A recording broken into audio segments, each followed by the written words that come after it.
ဒီတစ်ခါရီကလုတ်ပေးသွားခြင်းတဲ့ movie လေးကတော့အားလုံးရင်းနှီးမှုပြီးသားဖြစ်တဲ့မွေးပြူငွေစိမ်းကားလေးပဲဖြစ်ပါတယ်။ဇလန်လေးရဲ့အစမှာတော့မွေးပြူငွေစိမ်းညီမ2ယောက်ကိုမြင်ရမှာဖြစ်ပြီးသူတို့ညီမ2ယောက်ကတက်တန်းအဖြစ်အနှစ်1000ကျော်ကြာနေထိုင်ခဲ့ကြပေမဲ့အလွန်ငယ်ရွယ်လှပတဲ့နေဆဲပဲဖြစ်ပါတယ်။သူတို့ညီမ2ယောက်စလုံးဟာလူအသွင်ကိုပြောင်းလဲနိုင်ကြပါတယ်။တနေ့မှာတော့သူတို့တောင်ပေါ်မှာရှိနေတော့ရှီယန်လို့ခေါ်တဲ့လူငယ်လေးတစ်ယောက်ကိုလှမ်းမြင်လိုက်ရပါတယ်။သူကတောင်ပေါ်ကပန်းတွေကိုခူးစားနေတာကြောင့်ဒါကိုမြင်တော့မွေစိမ်းလေးကအံ့ဩသွားပြီးလူသားတွေကလည်းပန်းတွေကိုစားကြတာပဲလားလို့ဆိုပြီးမေးပါတယ်။တကယ်တော့ရှီယန်ကသူတို့အဖွဲ့ကတောင်ပေါ်မှာအမျိုးမျိုးသောဆေးဘက်ဝင်ပင်တွေကိုလာရောက်ရှာဖွေနေကြတာဖြစ်ပါတယ်။ရှီယန်တောင်အဆက်နားမှာသွားနေတော့မွေစိမ်းမလေးကသူမရဲ့တကယ်မွေအသင်ပြင်းနဲ့ပေါ်လာပြီးရှီယန်ကိုခြောက်လန့်လိုက်တာကြောင့်လန့်သွားပြီးချီချော်ကမြစ်ထဲကိုပြုတ်ကျသွားပါတယ်။ဒါကိုမြင်လိုက်ရတဲ့မွေပြူလေးကရှီယန်ကိုတနာစိတ်ဖြစ်သွားတာကြောင့်လူအသွင်ကိုဖန်ဆင်းကမြစ်ထဲကိုခုန်ဆင်းသွားခဲ့ပြီးရှီယန်ကိုအသက်ရှူသွင်းပေးကကဲတင်ခဲ့ပြီးတိတ်တဆိတ်ပဲပျောက်ကွယ်သွားခဲ့ပါတယ်။ရှီယန်တတိယလာတဲ့အခါမှာတော့သူ့တငယ်ချင်းတွေဘေးနားမှာဝိုင်းနေတာကိုတွေ့ရတာကြောင့်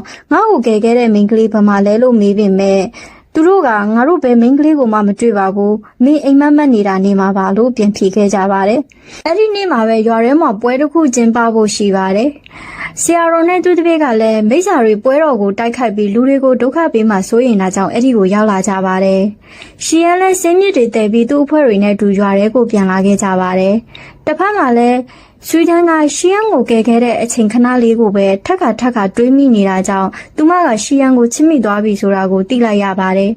သူမညီမဖြစ်သူမွေစိမ်းလေးကိုရှီယန်ကိုပြန်တွေးချင်တယ်လို့ပြောပါတယ်။ဒါကြောင့်ညီမ2ယောက်ကလည်းပွဲတော်ကိုထွက်လာခဲ့ကြပါတယ်။ဒီချိန်မှာဆရာတော်နဲ့သူတပည့်တို့ကမိစ္ဆာတွေကဘယ်အချိန်မှမဆိုပေါ်လာနိုင်တာကြောင့်တတိထားပြီးရှာဖွေနေကြပါတယ်။ပွဲတော်ထဲမှာရှောက်သွားရင်မွေစိမ်းမလေးကဆရာတော်ရဲ့တပည့်ကိုတွေ့တာနဲ့သူမကသဘောကျပြီးတငယ်ချင်းဖြစ်ချင်တာကြောင့်သူနဲ့စကားသွားပြောချိန်မှာတော့ဆရာတော်ရဲ့တပည့်ကအခုငါစကားမပြောနိုင်သေးဘူးငါမိစ္ဆာတွေကိုလိုက်ဖမ်းနေတာလို့ပြန်ပြောပါတယ်။သူနဲ့စကားပြောနေတဲ့မိန်းကလေးကမိစ္ဆာတကောင်ဖြစ်နေမှန်းကိုတော့သူမသိလိုက်ပါဘူးတခဏကြာမှာတော့မွေစိမ်းမလေးကရှီယန်ကိုရှာတွေ့သွားပါတယ်ရှာတွေ့ချင်းမှာပဲငါအမကနင့်ကိုချစ်နေတယ်နင်းနဲ့ပြန်တွေ့ကျင်တယ်လို့ဆိုတာကြောင့်ဒီစကားကိုကြားရတဲ့ရှီယန်ကငါမေးအမကိုလည်းမသိဘူးတွေ့လည်းမတွေ့ကျင်ဘူးလို့ပြန်ညင်းလိုက်ပါတယ်စိတ်မကောင်းဖြစ်သွားတဲ့မွေစိမ်းမလေးကမြစ်ထဲကိုခုန်ချလိုက်ပြီးတော့ရှီယန်စီးလာတဲ့လေကိုသူမအမရှိတဲ့စီကိုရောက်အောင်တွန်းပို့ပေးလိုက်ပါတယ်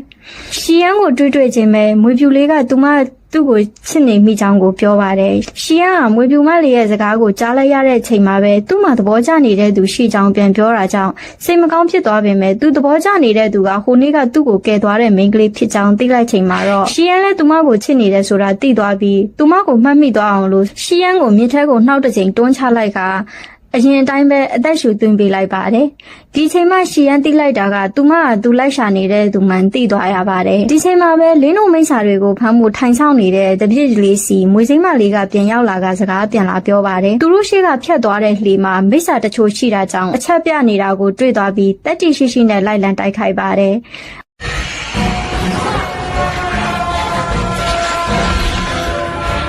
အလုံးကိုနှိမ်နှင်းနိုင်လိုက်ပြီလို့သူထင်လိုက်ပေမဲ့အထက်ကလင်းတို့မိစ္ဆာတကောင်ကဆွဲချပြီးကြိုက်တာကိုခံလိုက်ရပါတယ်။ဒဏ်ရာရသွားတဲ့တပြေကသူ့ဆရာကိုအချက်ပေးခေါင်းလောင်းတီးပြီးလှမ်းခေါ်အကူအညီတောင်းတာကြောင့်မကြခင်မှာပဲဆရာတော်ရောက်လာပါတယ်။သူ့ရဲ့အစွမ်းတွေနဲ့မိစ္ဆာကိုအနိုင်ယူပြီးမိရှို့ကငရဲပြေကိုပြန်ပို့လိုက်ပါတယ်။နောက်တစ်နေ့မှာရှီယန်ကမွေပြူမလေးနဲ့အတူတူနေကျင်တာကြောင့်သူမမိဘတွေရှိမှတောင်းရန်လက်ထပ်ချင်တဲ့အကြောင်းကိုပြောကမိဘတွေနဲ့တွေ့ခွင့်တောင်းလာတာကြောင့်မွေစိမ်းလေးကိုအစီအစဉ်ဆွဲခိုင်းလိုက်ပါတယ်။မွေပြူမလေးရဲ့မိဘဆွေမျိုးတွေအဖြစ်လက်ချက်မြောက်နဲ့ယုံတွေကိုဖန်ဆင်းကတွေ့စီခဲ့ပါတယ်။စကားကြောရှင်နေတဲ့ရှီယန်ကြောင့်အချိန်ကန့်သက်ချက်နဲ့လူရောင်ဆောင်ထားတာမို့အကုန်အသွင်ပြောင်းလာကြချိန်မှာတော့ရှီယန်ကိုရိုက်ပြီးတတိလျအောင်လှုပ်လိုက်ရပါတယ်။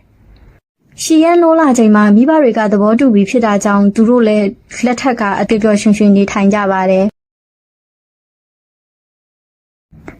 ဒါပေမဲ့ပွဲတော်တုန်းကမိစ္ဆာတကောင်ရဲ့ကြိုက်တာကိုခံလိုက်ရတဲ့ဆရာတော်ရဲ့တပည့်ကမိစ္ဆာဖြစ်နေတဖြည်းဖြည်းပြောင်းလဲလာပါတယ်။သူကအတော်လေးစိတ်မကောင်းဖြစ်သွားပြီးငါသာမိစ္ဆာဖြစ်သွားရင်ငါကာကွယ်ပေးမယ်လို့ဂတိပေးထားခဲ့တဲ့သူတွေအတွက်အန္တရာယ်ဖြစ်လာလိမ့်မယ်လို့ဆိုကလူတွေနဲ့ဝေးရကိုသွားကကိုအဆုံးစီရင်ဖို့ပြင်ဆင်ပါတယ်။သူတည်ဖို့စ조사နေတော့မှပဲမွေစိမ်းမလေးကပေါ်လာပါတယ်။သူမကဘာလို့ဒီလိုလုပ်ရတာလဲလို့မေးပြီးတော့တားပါတယ်။သူကငါမိစ္ဆာဖြစ်တော့မယ်ငါကအန္တရာယ်ရှိလိမ့်မယ်လို့ဆိုကဘသူ့ကိုမှမနာကျင်စေချင်ဘူးလို့ပြန်ဖြေပါတယ်။ဒီခါမှမွေစိမ်းမလေးကလည်းသူမရဲ့တကယ်အသွင်နဲ့မွေးရှာကိုထုတ်ပြလိုက်တာကြောင့်လန့်သွားတဲ့သူ့ကို ကြောက်မနေပါနဲ့ရှင်လဲခုမိစ္ဆာတကောင်ပဲလို့တတိပေးပြီးကျမလည်းမိစ္ဆာတကောင်ပဲလို့ပြောလိုက်ပါတယ်ပြီးတော့သူတို့နှစ်ယောက်ခင်သွားပြီးမိစ္ဆာတွေတည်တင်တိတိုက်တာတွေကိုမွေစိမ်းမလေးကတင်ပြပေးရင်ပုံမူရင်းနှီးလာခဲ့ကြပါတယ်တနေ့မှာသူ့ဆရာနဲ့တိုက်ခိုက်ကတတိလစ်သွားတဲ့မွေစိမ်းမလေးကိုဝင်ခဲ့ကသူတို့ကိုလှုပ်ပေးဖို့အတွက်ကိုတောင်းဆိုကမွေစိမ်းမလေးကိုကဲကထွက်လာခဲ့ပါတယ်။ရွာထဲမှာလည်းမိစ္ဆာတွေရဲ့အသစ်တစ်ပြန်တိုက်ခိုက်မှုကြောင့်အနာရောဂါကြီးတစ်ခုဖြစ်လာက